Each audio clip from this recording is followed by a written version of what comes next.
from Amos. Amos Johnson, you probably don't know him, but he's a driver I met when I first started racing a few years ago. He called me and asked me if I was interested in driving the 24 Hours of Nürburgring in Germany. We got over there and I found out Nürburgring is one of the most demanding race courses in the world.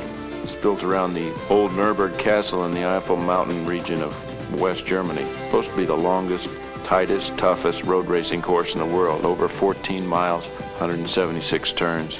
On one lap you can drive in rain, sunshine, fog, and sometimes the snow. Because race cars aren't allowed on the course till race day, we had to learn the track in personal cars and private cars. Okay, Jim, we've all been.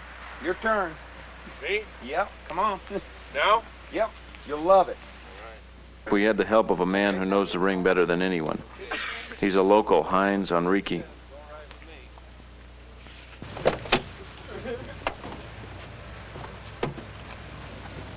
See ya. So, und dann sich mal anschnallen. Buckle up.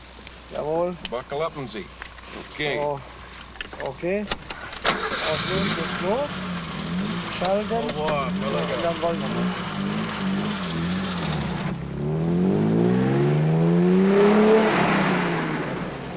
Und immer noch raus. Und schalten. Und rechts bleiben. Schön rechts bleiben. Und jetzt einen schönen Radius holen. Da hat der Ton Hummers Anhaltspunkt. Our maestro, Heinz, was one of the local traditional drivers. Rode motorcycles early on, and from what I could understand, he lost his arm in World War II. He was a captain of a Panzer tank. After that, he couldn't race the motorcycles he had, so he went to automobiles. So he's been around this track for many, many years, and we were really surprised that a man with one arm could talk with his hands, shift, drive with his knee all at the same time. And of course the first ride around the ring was a little apprehensive, but once we found out this man had the line down and he knew this ring totally, only every once in a while he'd get to talking and we'd get off in the dirt for a second, but he never seemed to bother him. He just kept right on talking. He never even took a beat. We learned a lot from just his attitude and his smoothness. We didn't understand a word of German. He didn't understand a word of English. And we understood everything he was telling us, because I guess a driver is a driver, no matter where you are. Jetzt nach links, ganz nach links. Und geradeaus und wieder nach links raustreiben lassen. Ganz nach links und geradeaus auf die Spitze. Und schalten. Okay? We qualified 20th and 21st in a field of 114 international entries. Vom BF Goodrich Team Highball, die extra aus den Vereinigten Staaten hier herübergekommen sind, um mit ihren American Motor Spirit AMX mit der Startnummer 1 Amos Johnson, Dennis Shaw und James Brolin sowie mit der Startnummer 2 ebenso von BF Goodrich Team Highball genannt, Gary Witzenberg, Linson James, eine junge Amazone und Jim Donning. Very welcome to all of you American friends, very welcome to you here at Nürburgring to your first race in Europe. Okay. Hope you have good success in the 24-hour race in Germany. Amos and I talked it over, and the plan was that Amos would start the race and run about a full gas tank, about 2.5 hours, and then I'd take over for the same length of time.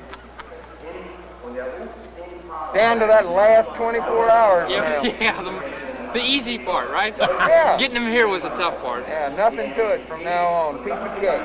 Good luck and see. Good luck and see. I'll see if I can save you some of it. Okay, save me some.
Waiting for Amos became tougher and tougher, and I found as the moment for me to get in the car drew closer that my apprehensions were really running high. The track was tough enough in the daytime, but now I knew I was going out for the first time and at night, and I guess not knowing what to expect was the toughest thing of all.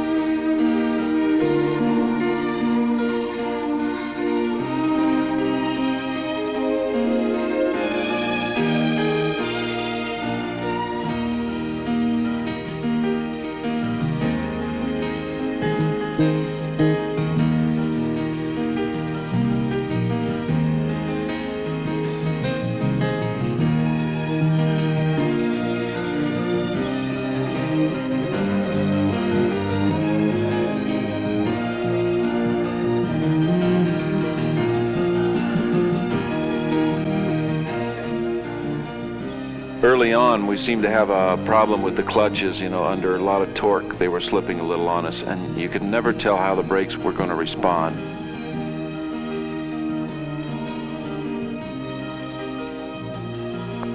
The brakes, as we went on, got a little worse, and all of us found that you had to pump them more and more, and then we'd stop and they'd work on the brakes, and then a shock would break and put another shock on. And the suspension would held up for us as we replaced parts, but the brakes never did get right. Care to step over to my office? Oh, yeah. Yeah, we heard on the radio pretty much everything you said. Oh. As I far was as trying to guess what the sign said, and it looked like it said, "How about I ahead?"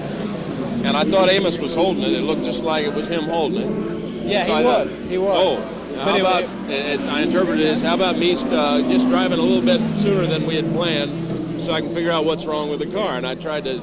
No problem, as long as you called in like you did. Yeah. Because if you hadn't called in, we would have been sitting here waiting for you to come by. No, the sign read, "Honk if you can read."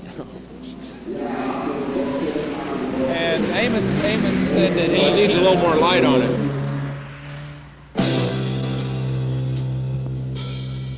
You like driving in rain? Try it at 170 miles an hour.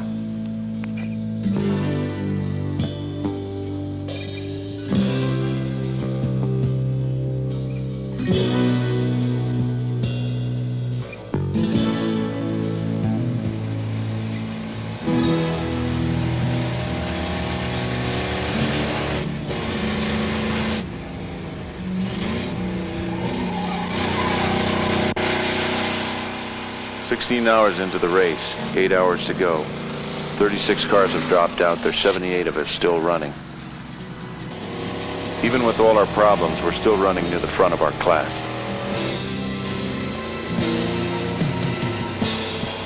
I guess the whole one thing you're after as a driver is to keep your speed up and balance it with adhesion. You go too fast and your car's going to go off the road. So you find that fine line that keeps your car on the road and you speed up.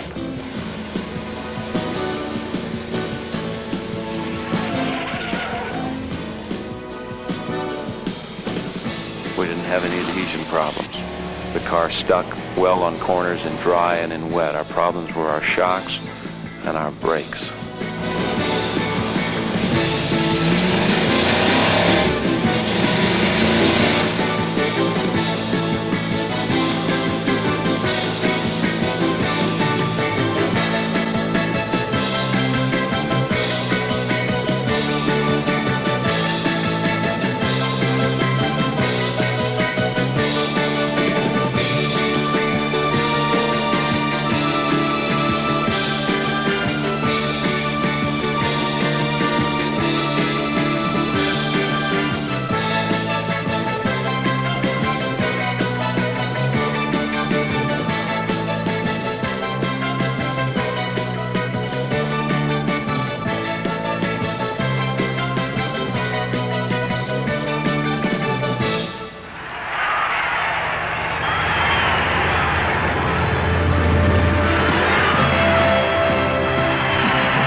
Across the finish line, we'd driven nearly 2,000 miles and finished first and second in class, 20th overall. Not bad for the first American team ever to enter the 24 hours of Nürburgring.